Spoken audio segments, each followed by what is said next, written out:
The 4-day schedule for a teacher is wonderful. It really has given me an extra day back with my family. We like the family balance of it. It gives a little more family time on the weekends, and it's less hectic to try and get everything done. It was a way to recruit folks without being able to pay them as well as our surrounding districts. Whenever I get asked, like, what's the biggest benefit of the 4-day school week, I think it's flexibility, right?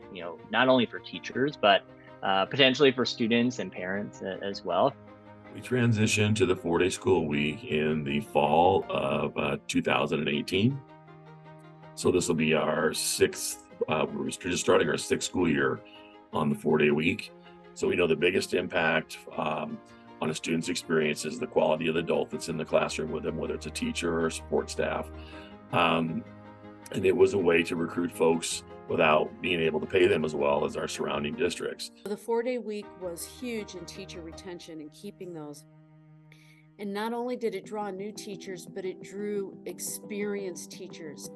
When I interviewed at Prairie View, it was typical to have 2 or 3 candidates for a teaching position. After we implemented 4-day week, it became typical to have 10 to 12 candidates for a position. As a parent, I want my teachers in the classroom of my kids to be just as happy as I want my kids. I can see why some people were concerned because they weren't sure how it would impact them with daycare or finding somebody to watch their kids during that time frame. The district rolled out a Monday care for students and families who need it. And it's like an extension of our before and after care programs that they offer. And so they're able to have Monday care if needed. I wouldn't be shocked to see the trend of a 4-day school week expanding further and more districts considering it. I think it's good for our teachers and healthy for them to have that, and they get an extra day where if they want to work on prep time, they can do it.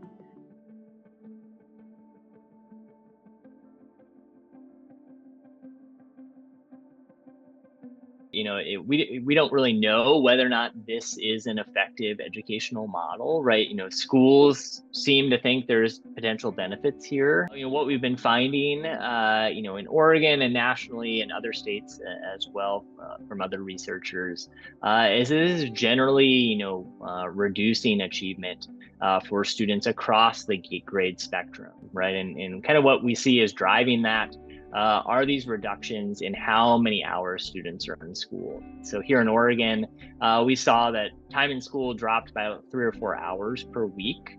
And when schools made this switch to the 4-day school week model, and that translated almost directly to the achievement declines that we noticed. I think the biggest benefit is the flexibility, right? Districts really like this. If you survey communities about this, teachers, parents, students, majority of them really like 4-day school weeks. Very few of them go back.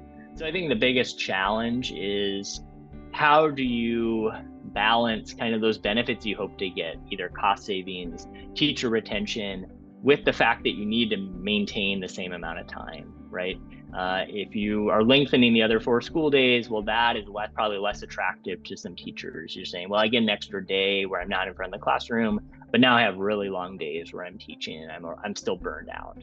That was the same thing with cost savings, right? You make the day longer, you incur more costs on those other 4 days, and that cuts into any cost saving you have from cutting that 1 day per week, right? So I think schools are always kind of trying to balance these things. There's a lot of open questions around this model, and so I think this research is going to be continuing, into the near term and probably the long term. If we see more and more schools kind of making this switch.